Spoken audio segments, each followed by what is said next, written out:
big game of the week, though, was Cincinnati and Kansas City.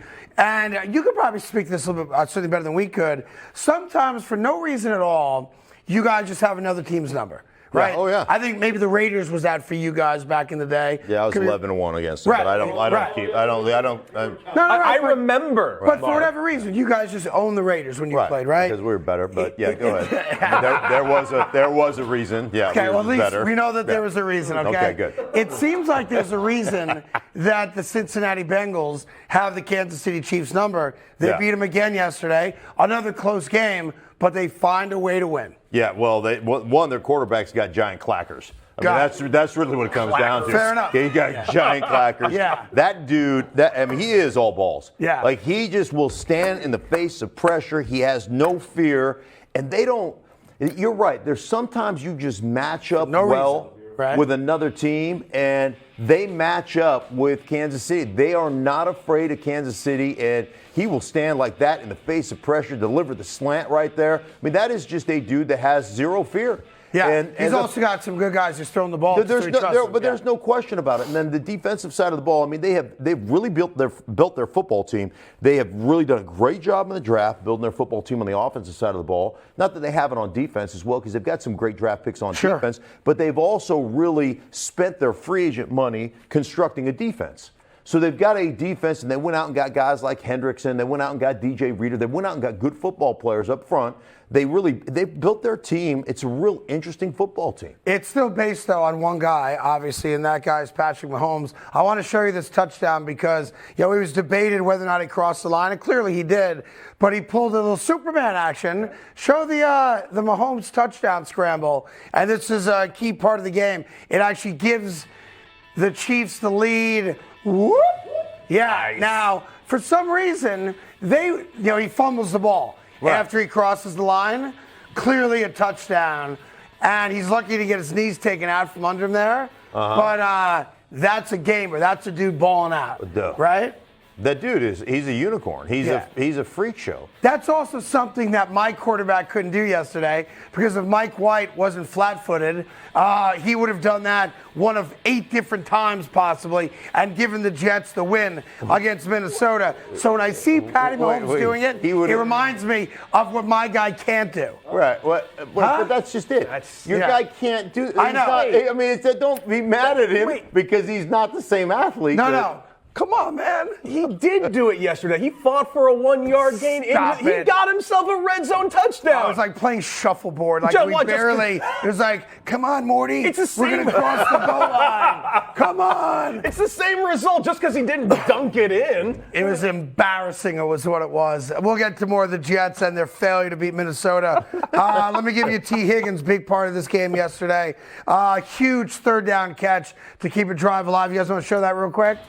There's Burrow under duress and throws a seed in the middle of the field with his 3 defenders. Higgins makes the grab, gets the first down, and that obviously leads to the go-ahead touchdown. Yeah, I mean, the biggest thing to me is you're right there with somebody in your face, hitting you as you're releasing that football, and you still have not only the wherewithal to stay focused and locked in on your receiver running the slant, but to be able to deliver that thing on time, accurately, while you're getting hit. Yeah. That effectively ended the game. Dude, Joe Burrow won a playoff game being sacked 9 times against Tennessee. Right. Now, it's unheard of. How do you win a game like that? Well, the reason you win a game like that is because you've got that kind of courage. You've got that kind of under the face of duress. So that's big time performance. Clackers. You got Clackers. Well, when he walks, there's a game called Knip Knap. Do you remember that as a kid? Yeah, I do. Yeah, Knip Knap. Yeah, exactly. It's just a game with very large cylindrical objects, some people call balls,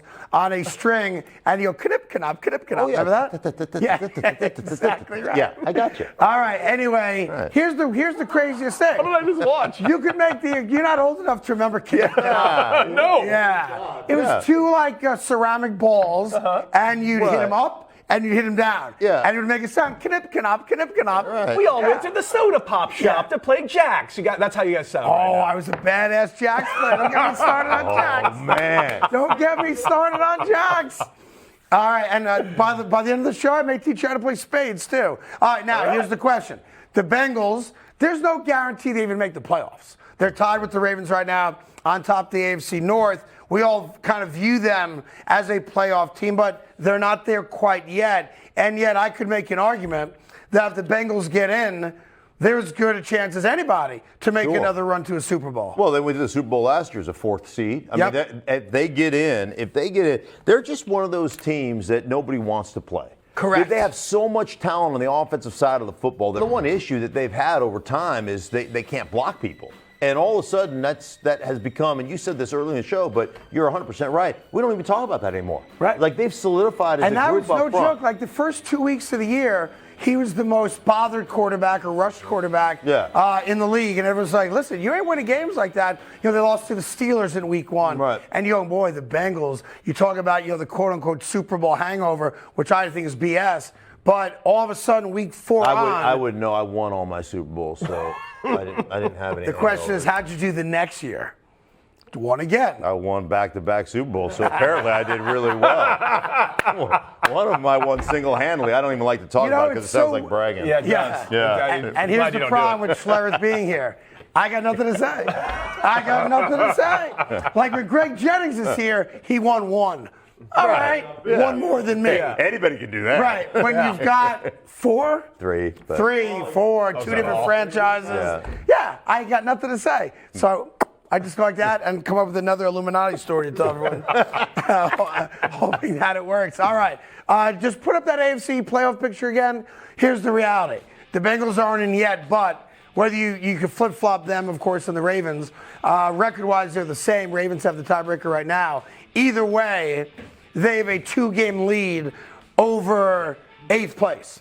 Mm-hmm. So, no joke, you go 3-2, you're a playoff team, right? You go 500, you're a playoff team because everybody else is just 2 games back. They should both make the playoffs. Yeah, the Bengals are going to the playoffs. Yeah, I think both those teams out of that division, the AFC North, both those teams, the Bengals and the Ravens, will be playoff teams. But the team that nobody wants to play is the Bengals.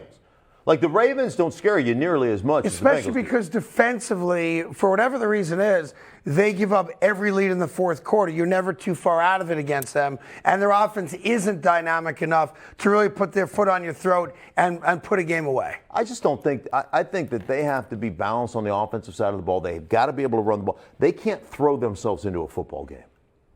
Like, if you take away their run game, they're not throwing themselves back into a game. So they have got to be balanced. I think San Francisco's built that way too, honestly.